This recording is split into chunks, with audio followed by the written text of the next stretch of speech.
What's up, football fans, and welcome back to the channel. If you're just now hearing about this, you might want to sit down because the NFL playoff picture just got flipped upside down. The Denver Broncos pulled off an absolute thriller against the Buffalo Bills yesterday, a 33-30 overtime victory that had everyone on the edge of their seats. But the celebration in Denver didn't last long. Rookie quarterback Bo Nix, the man who led this team to the AFC's #1 seed, won't be taking another snap this season. That's right. Bo Nix suffered a season-ending ankle injury in the final moments of that win, and now the Broncos are heading into the AFC Championship Game with backup Jarrett Stidham under center. Today, we're breaking down exactly what happened, what this means for Denver's Super Bowl chances, and whether Stidham can keep this magical season alive. Let's get into it. So here's what we know. After the game, head coach Sean Payton dropped the bomb on reporters. He said Bo Nix fractured a bone in his right ankle on the second-to-last play of overtime. Nix is scheduled for surgery this Tuesday, and that's it. His season is over. Now, this is where it gets a little confusing. Payton said it happened on the second-to-last play, which would technically be when Denver took a knee before kicking the game-winning field goal. But if you watch the replay, Nix wasn't injured on the kneel-down. The real injury likely happened on the play before that, a quarterback keeper where Nix ran for -2 yards and got tackled by Buffalo safety Cole Bishop. If you go back and look at the footage, you can actually see Nix limping slightly after that hit. But here's the crazy part. This dude didn't say a word. He came back out for the next play, took the snap for the kneel down, and only after the game-winning field goal went through did anyone realize how serious it was. That right there tells you everything you need to know about Bo Nix's toughness. The guy literally played through a broken ankle in the biggest moment of his young career, and honestly, that's both inspiring and terrifying at the same time.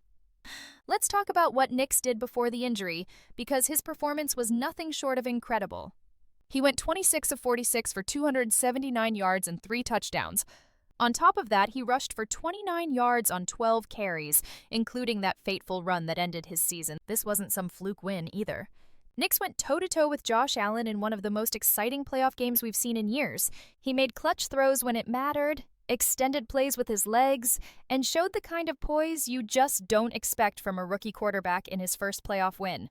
And speaking of records, this victory gave Nix 24 wins in his first 2 seasons, tying Russell Wilson's NFL record. Think about that for a second. In just 2 years, this kid matched what one of the best quarterbacks of the 2010s accomplished. That's the kind of season Bo Nix was having. Sean Payton summed it up perfectly after the game.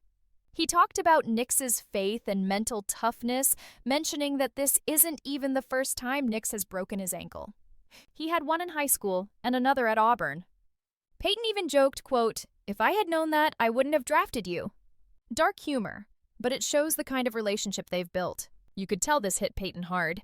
He described Nix as a tough cookie and talked about how the quarterback was sitting in the hallway with his family after getting the news.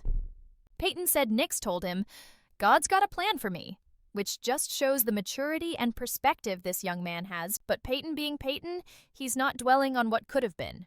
He immediately shifted to the next challenge. This Broncos team has dealt with injuries all season long, losing key players at different positions throughout the year, and every single time, someone else stepped up. That's the culture Payton has built in Denver. It's not about one player, it's about the team. And now that mentality is being tested like never before, because they're asking a backup quarterback to win them an AFC Championship game. So who is Jarrett Stidham, and can he actually pull this off? Let's break it down. Stidham is a 6-year veteran who's been around the block. He was drafted by the New England Patriots in the 4th round of the 2019 draft and spent time learning under Tom Brady. He also had stints with the Las Vegas Raiders before landing in Denver as Nix's backup this season. Now, he's not some unknown commodity. Stidham has started games in the NFL before. In his career, he's thrown for over 1,000 yards with 5 touchdowns. Is he Bo Nix? No. But does he know Sean Payton's system? Absolutely. Payton made it clear after the game, Stidham is ready, we'll be ready for the next challenge. That's not coach speak. Payton genuinely believes in this guy, and there's a reason Stidham is on this roster. He's been preparing all season for a moment exactly like this. The question is whether preparation can overcome the massive gap in experience between a rookie who's played all season and a backup who's getting thrown into the AFC Championship game. Stidham will face either the Patriots or the Texans next week at Mile High Stadium, and the entire football world will be watching. Here's the thing, though. Denver's defense is elite. They're the #1 seed for a reason, and it's not just because of Bo Nix. If Stidham can manage the game, avoid turnovers, and let that defense do what it does best, the Broncos still have a shot. Let's be real for a second. This is a massive blow to Denver's Super Bowl chances. Bo Nix was the engine that made this offense go. His ability to extend plays, make throws on the run, and pick up first downs with his legs, that's not something Stidham can replicate. But here's where it gets interesting. The Broncos have home field advantage. They're playing at Mile High Stadium, where the thin air and crowd noise create one of the toughest environments in football. That's a huge advantage, especially for a backup quarterback who doesn't have to go on the road. Plus, look at NFL history. Backup quarterbacks have won Super Bowls before. Nick Foles did it with Philadelphia. Jeff Hostetler did it with the Giants. It's rare, but it's possible. And if any coach can scheme up a game plan to maximize a backup's strengths while minimizing his weaknesses, it's Sean Payton. The Broncos will lean heavily on their running game, use play action to take pressure off Stidham, and trust their defense to keep games close. It's not going to be pretty, and it's definitely not how they drew it up, but they've got a puncher's chance. So where does this leave us? The Denver Broncos' dream season just took a devastating turn. Bo Nix, the rookie who tied Russell Wilson's record and led his team to the #1 seed, is done for the year. But this team isn't giving up. Jarrett Stidham steps into the biggest moment of his career next week at Mile High Stadium. Can he lead Denver to the Super Bowl? It's going to take everything. A perfect game plan from Sean Payton, a dominant defensive performance, and probably a little bit of luck. But if there's one thing we've learned about this Broncos team, it's that they don't quit. They've overcome adversity all season long, and now they're facing the ultimate test. What do you think? Can Stidham pull off the upset? Or is Denver's season effectively over?